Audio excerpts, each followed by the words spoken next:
Hi, welcome to the podcast series all about special rate variations. This is one of the most important ones so you can see what's been happening, or more importantly, what's not been happening. You'll come out of this really quite angry, I think.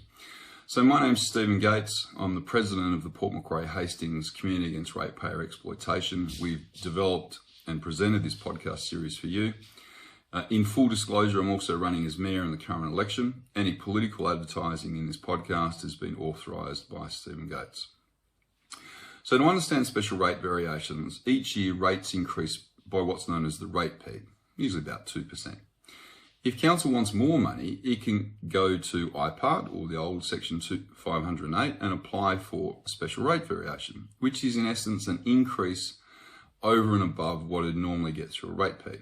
So we've had some that are 7.36%, or even some at 19%. Huge increases. Fundamental point to understand is we've applied for them permanently. Now, they can be awarded for a fixed term, a year or 5 years. All ours are now permanently included in your rates base. So the ones back in 2000, you still pay today. So we've had 5 special rate variations since 2000. The first one came in 2000, 2001, another one in 2004, 5, 6, and then we had another one that came in 2010, 11, which later became permanent in 2012, 13, and then we had a separate one in 12, 13, 4.43%, which also became permanent. And what we're going to do is we're going to actually analyse whether council used the special rate variation for the purpose it was intended for, or did something completely else with it. One of the things to understand is when you get a special rate variation, a condition of receiving it is that you must report the outcomes achieved from the SRV. This must be included in the annual reports. We'll show you that council hasn't been doing that. In terms of additional revenue, since 2000, the SRVs have generated $173 million in additional revenue. Because you're still paying it today in today's rates, this year it equates to about $13.9 million. The really important point to understand is if you're going to IPART and you're saying to them, we need to increase our maintenance budget and we need to catch up on an old backlog, then you need to show that you have a budget that you were previously paying, and that your SRV is actually on top of that budget. Now the budget we'll call the base or underlying budget, and then we've got the SRV on top. So to give you a practical example, let's say our old budget, underlying budget, was $100 for roads. And we got a 10% SRV, which gave us another $10. Then your new budget should be $110. Pretty simple. And every time your rates increase by the rate peg, each year that increases a little bit more. We're going to show you that that was never the case with this council. And you're going to ask the question why, and we're going to show you the evidence.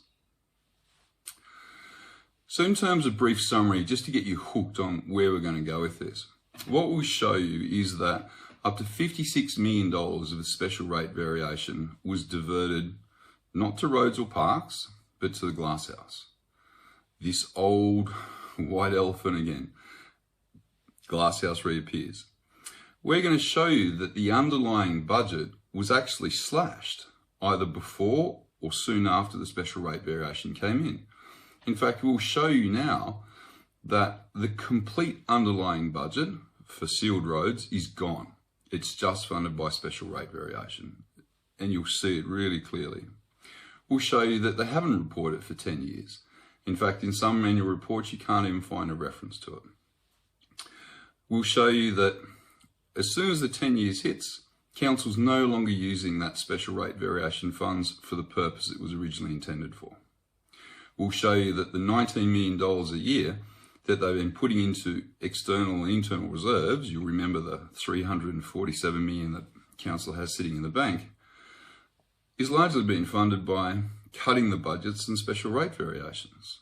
It should have been spent on roads and parks and everything else. We're going to show you that the special rate variations they applied for, in some cases, were decreased in the very first year and not used for the purpose. We'll show you that they've deceived IPART, and we'll show you that they've deceived ratepayers. In fact, they presented false, misleading and deceptive information to both you and IPART. I would go so far as to say that if they'd have been upfront to IPART and told them what they'd use the money for, they would have never approved a special rate variation. When we look at special rate variations, we need to look at a variety of documents. So we need to look at budgets for sealed roads, unsealed roads. We need to look at the internal and external restrictions accounts to try and give us an idea exactly how it's been used. We'll say to you now that there's a class action that has valid grounds to claim up to $500 million from council. And how do we substantiate that? Well, firstly, there is no question the SRV was not used for the purpose it was intended for. In fact, if a paid council staff member or councillor makes a decision not in good faith, then they are, or can be, personally liable. So they could be personally liable for up to $500 million. There is no question that the failure to spend the special rate variations for the purpose it was meant for, roads, parks, has now caused a higher cost of repair, up to 5 to 6 times the higher cost. The SRV from 2000-2001 was based on a fraud, and we'll show you that. So the first thing we want to look at is just how much money are we talking? Well, we've just uploaded a picture which will show that the first special rate variation in its first year in 2000-2001 was valued at $755,000 extra revenue. Because it never goes away, its value as at 2018-19 is now $1.2 million. So it's gone up over $500,000. If you can look and you see the 2004-5 special rate variation, that was 19.16%. In the first year, it generated $3.9 million. It's now worth, and what you're paying is $5.7 million. And you can see that for every special rate variation, it's always increasing. So the question is, did the special rate variation go to roads? So one of the things we want to have a look at is what was the budget for sealed and unsealed roads, and how much money did the SRV contribute? So you'll see from the table, which is up now, that in the first year, $70,700 went to unsealed roads, $434,000 went to sealed roads. And you can see for every SRV, a component went to sealed roads and also unsealed roads.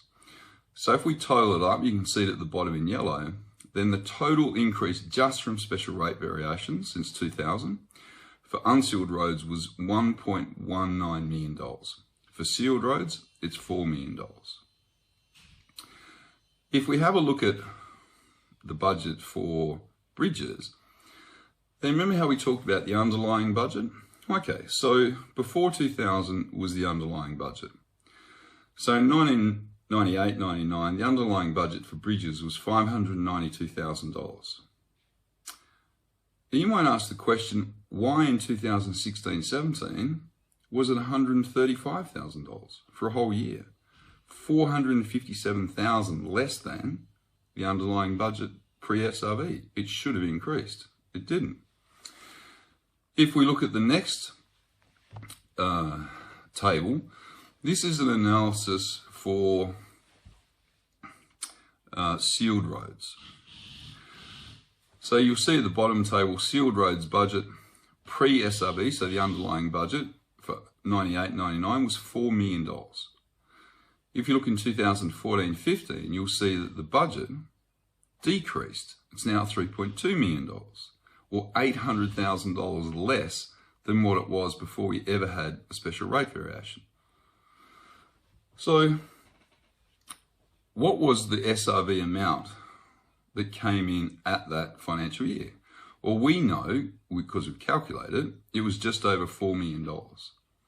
So this is a classic example where you can see the real sealed roads budget should be $4 million, the underlying one, plus the total amount of special rate variation, just over $4 million.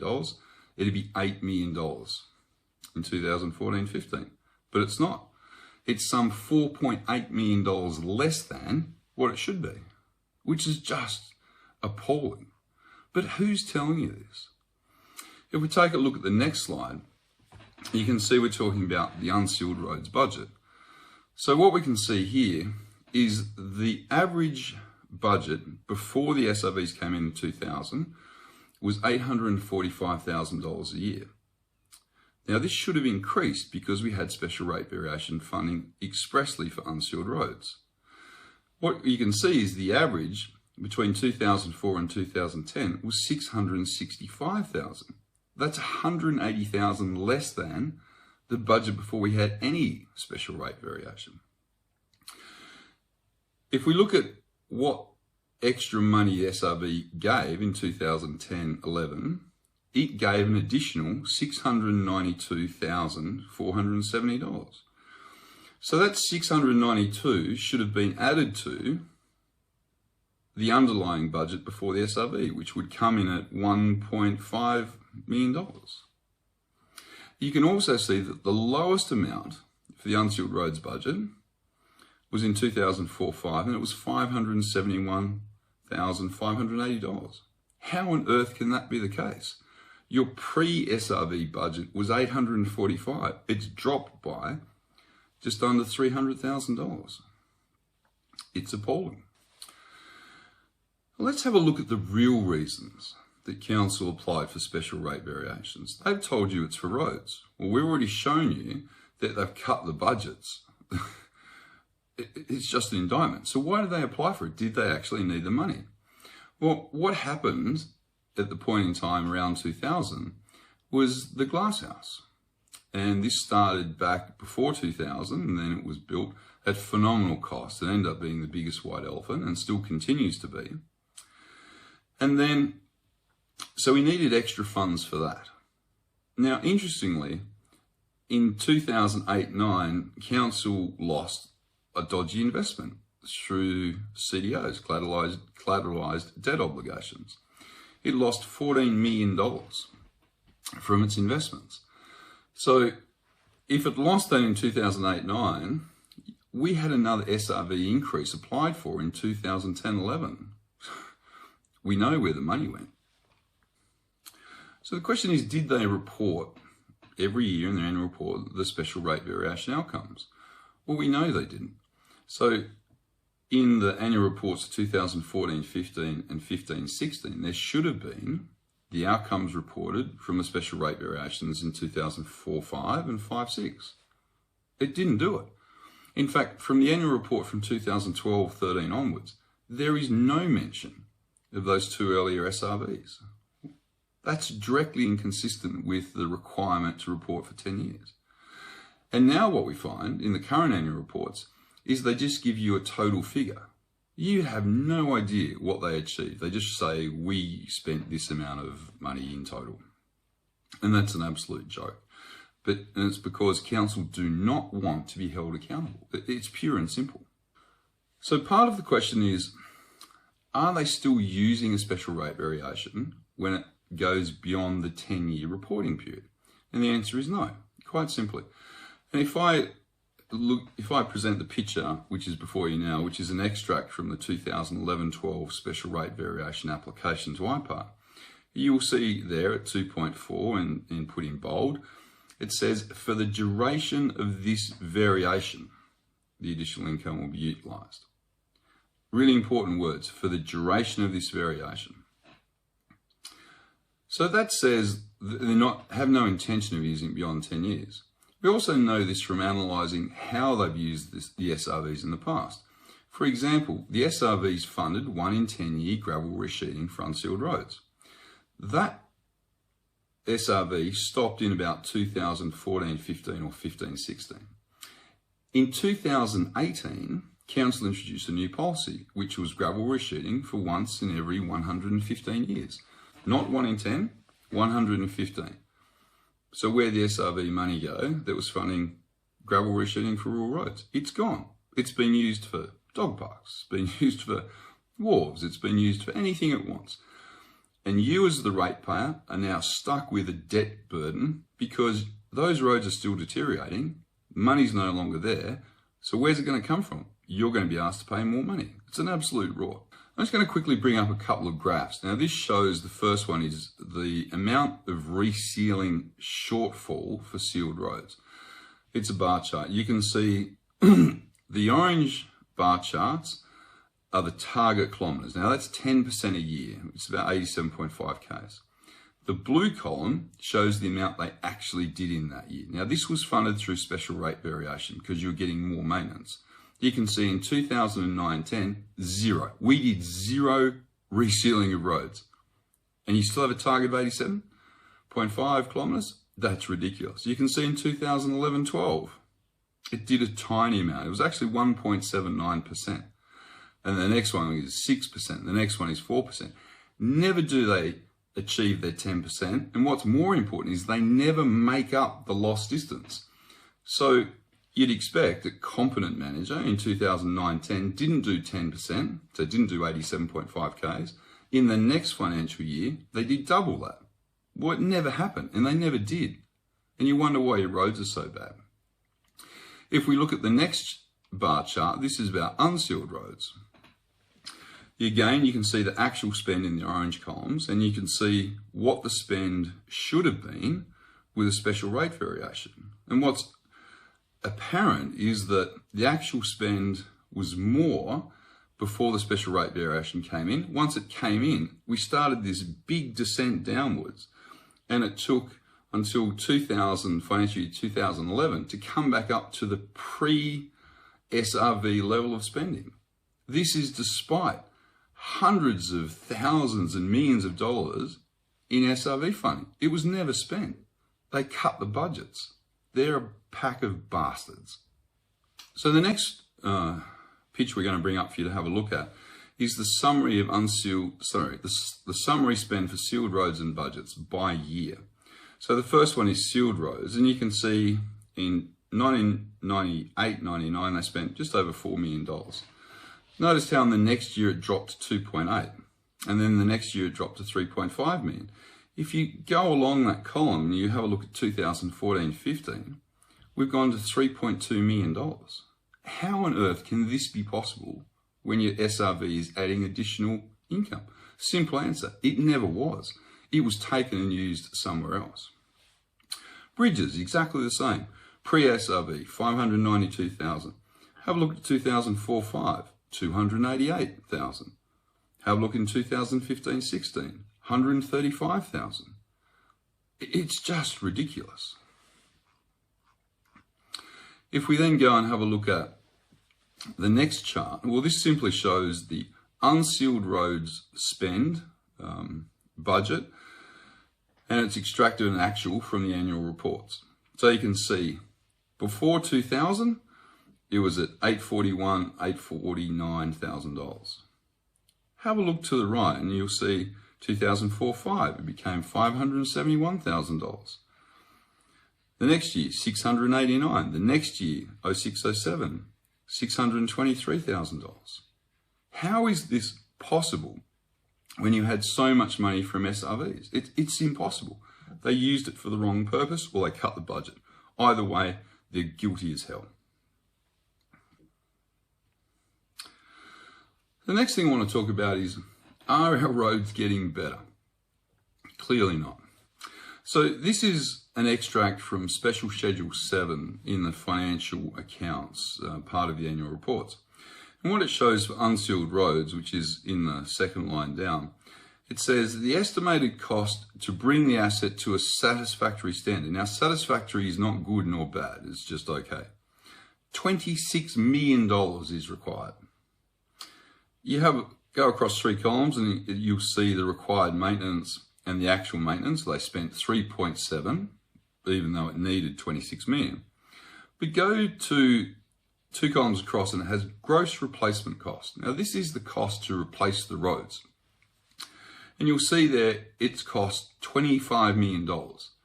So it's cheaper to rebuild the road entirely than it is to repair it to a satisfactory standard.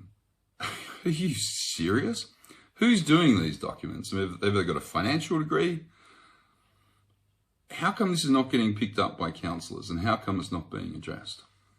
One of the very important things to consider is Did council advise IPART or the ratepayers that the special rate variations were not being used for the purpose that it was intended for, or they decreased the underlying budget? Now, an IPART application is like an insurance application. You have a positive duty of disclosure.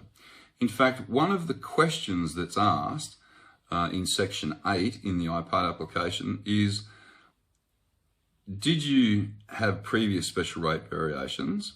And what was its purpose used for? And it then says, in the space below, provide any additional history the council wishes to convey regarding its special rate variation history. Now, blind man Freddie might think that it's fairly important to tell IPART that the 3 special rate variations you'd applied before were never used for the purpose. It might be pretty important to tell them that the budget, the underlying budget, had been slashed and you were now spending less than you were before. And if I was IPART, I'd be saying, piss off. You need to spend your money correctly as you did in the, from your previous special rate variations. You got some gall coming in and now asking for more when you've shafted everyone for so long. And council never told them. When they had questionnaires going to you saying, would you support a special rate variation for this amount and this amount? They never ever told you that they hadn't used the SRV for its purpose in the past, or that it had cut the budgets. And if it had, and if they told you that they were now spending less than they were pre-SRV, you'd have said to them, piss off. So one of the things we want to look at very quickly is one part of the special rate variation from 2012-13 was $500,000 stated as being for the 3rd grader. We then had another 4.43% SRV, which was to fund a 4th grader. Now the question is, did they actually spend $500,000 on each of those graders? So I've just brought up a table now. Now this is a summary extracted from the annual reports of council. So it shows on the left what you were told as a ratepayer, that you're paying $500,000 each for those graders. And it then shows in each of the financial years what the actual spend was. Now, what you'll note is the ink on the decision had barely dried in 2011-12, when instead of paying $500,000, they decreased it straight away to $351,000. In fact, they never spent $500,000 on that 3rd grader. Let's look at the 4th grader, which is on the 4.43%, where you can see that in 2012, 13 and 14, they actually did spend $500,000 in those years or more. But then in 2015-16, they slashed it to $430,000. Are you serious? How on earth are they getting away with this? So what they told you that they were going to spend their money for and what they needed their money for was a complete and utter fabrication from what they actually did when they got that money. Now, an interesting diversion is, did they ever need $500,000 for a grader? So we've got the financial reports for maintenance grading through a GIPR application, and it shows that between 2004 and 7, the average spend on a grader was $268,000. Between 2007 and 9, when they had 3 graders, it decreased to $225,000. So how on earth did council ever come with a figure of $500,000 we need for a 3rd grader, plus another $500,000 for a 4th grader? It's a complete fabrication. It's a deliberate misrepresentation of the money they needed. So one of the other things that council misled IPART on, when they tendered their application in 2017-18, they attached a grader program to it. Now, the grader program specified the distance. Now, the distance, you would think, is the distance they grade. It's in the grading program. That's untrue. For example, Reedy Mooney Road, they listed 2,000 metres as the distance. An inspection on that road actually reveals it's just over 300 metres is all they grade. And we'll see this exposed in great detail in the Unsealed Roads podcast. One of the things they also did was they thought it might be good to consult with the community and show that we've consulted before we give the special rate variation. And they presented to the YVOC group, a consultative committee, a series of slides as to what the current level of service was and what the future level of service was. They said to the community that they were grading over 795 kilometres of unsealed road a year. That is a complete lie and fabrication. They never have done 795. In fact, in that year, it was just over 500 kilometres at best. The other thing they said to them is that they were grading 69 roads every 6 months. Again, a complete fabrication that is false, misleading, deceptive. In that year, they were grading no more than 17 roads every 6 months. How they came up with 69?